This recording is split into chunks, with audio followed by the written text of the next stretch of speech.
Hey guys, today on Know Your Produce we're making apple cinnamon pancakes. This apple topping is so delicious that you could use it on oatmeal, yogurt, or even ice cream. So let's get started. First, we're going to start off by making our buttermilk. You don't need to buy this. It's milk and vinegar and then let it sit for 5 minutes and do its thing. While that sits, we're going to whisk together our dry ingredients. I have some flour.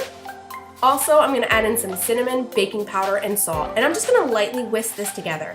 You could sift it, but it's really not necessary because there's not many clumps. Now I'm adding in all the wet ingredients. You could see that the buttermilk has curdled. That's because of the vinegar in the milk, the acid. So we're adding the remainder. I'm adding maple syrup, coconut oil, and an egg.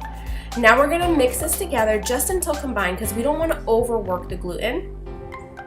And I'm just going to keep mixing. And then we're going to let this batter sit for 5 minutes. I'm cutting up a Granny Smith apple for our apple topping. Why am I using Granny Smith? Because it's absolutely the best baking apple. It really holds up well to cooking. I want this apple to be tender and juicy and delicious. And I don't want it to be mushy. So this is the best apple for that. We're going to lightly cook it. So I'm going to cut it up into bite-sized pieces because it's not going to shrink too much or go cook down and turn into mush. So just cut them up and then we're gonna start with our pancakes. It's ready to go. You see the baking powder has activated. Now we're gonna place this onto the pan. How do you know when a pancake is done? Well, you'll see these bubbles rising to the top. And when there's so many bubbles on the top, you'll know that the bottom of the pancake is most likely browned. If you want a really brown pancake, you can cook it for a little bit longer or even add more oil to the pan so it really burns the bottom. Some people like it brown. I like it like that. Now we're just gonna cook the apples. I'm putting in some butter. I'm just gonna coat the pan with the butter this way. I have no spots without it. And I'm gonna drop in my apples. So now I'm just gonna stir the apples up a little bit with that butter.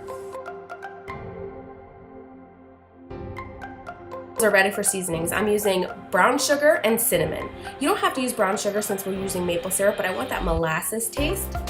So now that the apples are seasoned nicely, I'm going to add a little bit of the maple syrup. I don't want to add it all because I don't want it to crystallize. So I'm adding a little bit so I can get those apples cooked down nicely. And now that it's starting to boil, I know that those apples are really getting ready.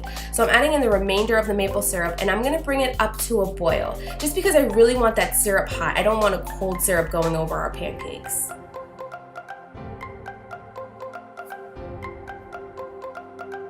See, it's starting to boil. This is about ready now. So I'm just gonna give it a little turn and then I'm gonna remove it and place it right over our pancakes. And that's our apple cinnamon pancakes. And I hope you guys enjoyed. If you like this recipe, please give it a thumbs up and don't forget to subscribe to our channel. Hope to see you guys soon.